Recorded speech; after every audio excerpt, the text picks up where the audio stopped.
questions after a couple of very brief points to share with you. Make sure you put your questions in the chat of the Zoom with your name and your outlet. Today is Sunday, November 23rd, and a short while ago, the IDF attacked the Hezbollah Chief of Staff in the heart of Beirut, who led the strengthening and arming of the terrorist organization. Prime Minister Netanyahu ordered the attack upon the recommendation of the Defense Minister and the IDF Chief of Staff. Israel is determined to act and achieve its goals anywhere and at all times. As Israel continues to strike Hezbollah targets in Lebanon, Prime Minister Netanyahu said this morning at the government meeting that Israel will continue to do everything necessary to prevent Hezbollah from re-establishing its capacity to threaten us. Israel continues to insist on the full enforcement of the ceasefire agreement with Lebanon while taking steps to ensure our security. We will not allow Hezbollah, the terror organization, to recover and rebuild its strength and threaten Israel from anywhere inside of Lebanon. The terror organization's activities continue to constitute a violation of the understandings between Israel and Lebanon. Next, today marks day 779 since Hamas first launched its brutal war on Israel. It also marks day 41 since our released living hostages returned home to their families and when the bodies of our deceased hostages started to be retrieved.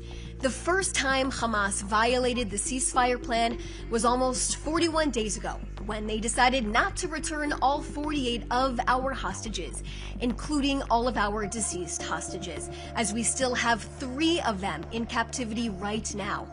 Ever since that day, the terror group has repeatedly violated the agreement, from not returning all of our hostages to attacking our soldiers and killing 3 of them in the Gaza Strip under this plan, to crossing the IDF's yellow line, posing an immediate threat to our soldiers, to stealing humanitarian aid and brutalizing their own people inside of the Gaza Strip. This is Hamas, the terror organization who said they were committed to this plan, has continued to prove otherwise. This underscores the importance of why Hamas must be disarmed and Gaza demilitarized, as outlined in the 20-point plan. Now, violations by Hamas continued throughout the weekend. On Friday, 15 terrorists emerged from a tunnel at 2 different locations in eastern Rafah, where our IDF forces were operating to dismantle remaining underground terror infrastructure there. Now, at that time on Friday, the IDF apprehended 5 of the terrorists and eliminated 6 of them.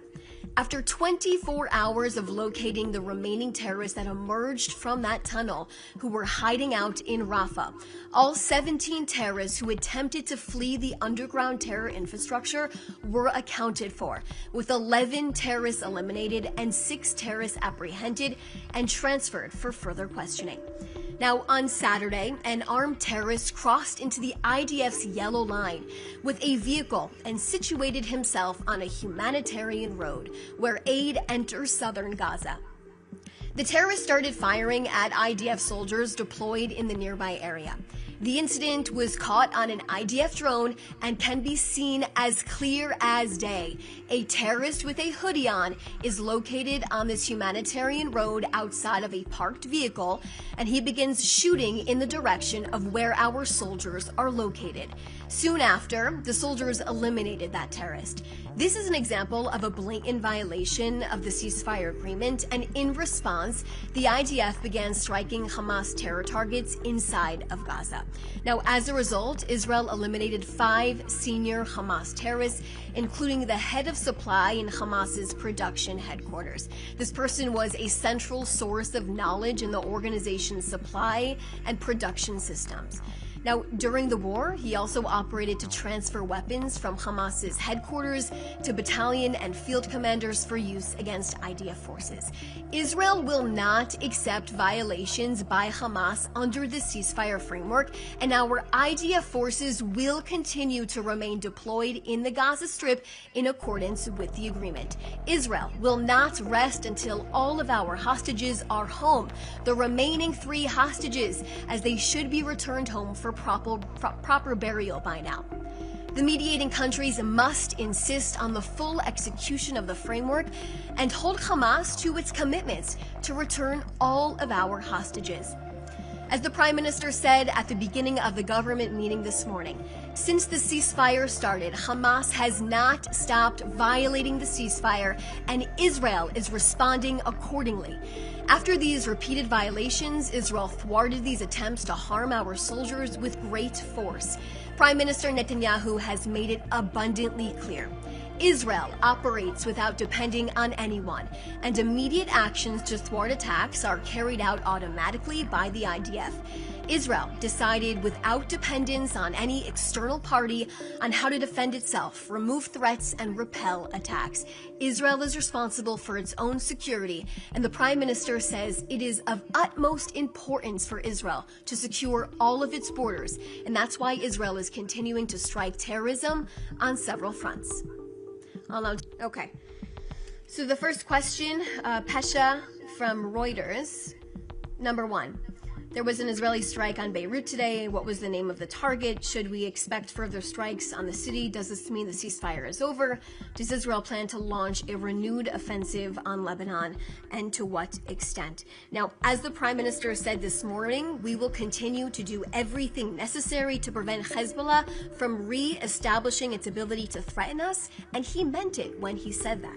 Hezbollah will not be allowed to rearm and operate inside of Lebanon, and we expect Lebanon to hold Hezbollah's feet to the fire on this.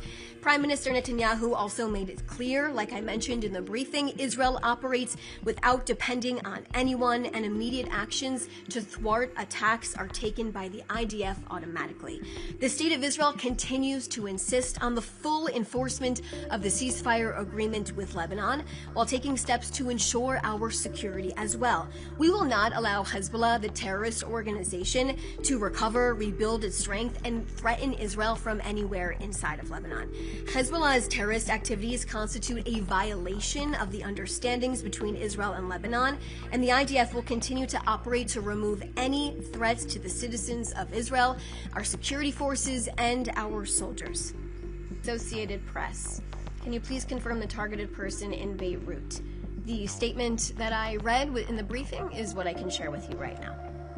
Leor Sroka, The Washington Post.